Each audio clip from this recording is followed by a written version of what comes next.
Hello, all new students. Welcome to Chhatrapati Educare. I am Dr. Praveen Kadam, intern IGM शिकवत्या.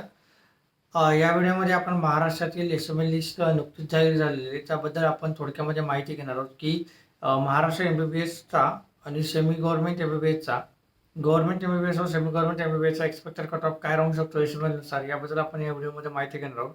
तसेच तुम्हाला काय ग्रेव्हियन्स द्यायचे, कशाप्रकारे ग्रेव्हियन्स द्यायचे, काय प्रोसेस असली पाहिजे तुमची ग्रेव्हियन्स देण्याची याबद्दल पण आपण नेक्स्ट व्हिडिओमध्ये नक्की माहिती घेऊया.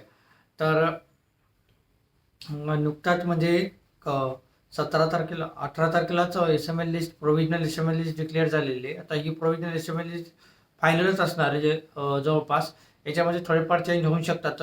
आता ज्या ज्या कॅन्डिडेटचं कॅस्ट व्हॅलिडिटी सर्टिफिकेट जेंडर वगैरे चेंज झाले त्या कॅन्डिडेटला ग्रीव्हियन्स द्यायचे आणि त्या ग्रीव्हियन्सनुसार त्यांचं ते चेंज होणार आहे. याच्यासाठी 17 आणि 19 आणि 20 असे 2 दिवस त्यांनी दिलेले. 21 तारखेला तुमचा फायनल एस-एम-एल लिस्ट डिक्लेअर होणार आहे और त्याच्यासोबतच तुमचं सीट मॅट्रिक्स पण येणार आहे. तर एकंदरीत जर बघायला गेलं तर काय एस-एम-एलपर्यंत तुम्हाला भेटून शकते गव्हर्नमेंट एक्सपेक्टेड कॉलेजचा कट ऑफ काय राहू शकतो. तर ओपन कॅटेगरीसाठी जर तुमचा एस-एम-एल 3800 एवढा असेल तर तुम्हाला गव्हर्नमेंट जी-एम-सी भेटून शकते. ईडब्ल्यू-एस कॅटेगरीसाठी 5800 या एस-एम-एलपर्यंत, एस-सी-बी-सी कॅटेगरीसाठी 5600 या एस-एम-एलपर्यंत, त्याच्यानंतर ओबीसी कॅटेगरीसाठी 3900 या एस-एम-एलपर्यंत, त्याच्यानंतर एस-सी कॅटेगरीसाठी 14,100 या एस-एम-एलपर्यंत जर तुमचा एस-एम-एल असेल तर तुम्हाला भेटून शकते. एस-टी कॅटेगरीसाठी 26,700 या एस-एम-एलपर्यंत आणि व्ही-जे कॅटेगरीसाठी 7,600, त्याच्यानंतर NT1 कॅटेगरीसाठी 10,700, त्याच्यानंतर NT2 कॅटेगरीसाठी 4,600, NT3 कॅटेगरीसाठी 4,100 म्हणजे 4,100 एवढा जर तुमचा एस-एम-एल असेल या एस-एम-एलमध्ये तुम्ही प्लस मायनस 50 ते 100 एस-एम-एल एवढा वाढवू शकता. पण एवढा जर तुमचा एस-एम-एल असेल तर तुम्हाला महाराष्ट्रामध्ये गव्हर्नमेंट एम-बी-बी-एस कॉलेजला ॲडमिशन भेटून शकते. एकंदरीत जर बघायला गेलं तर अशा प्रकारे महाराष्ट्र गव्हर्नमेंटचा कट ऑफ राहू शकतो.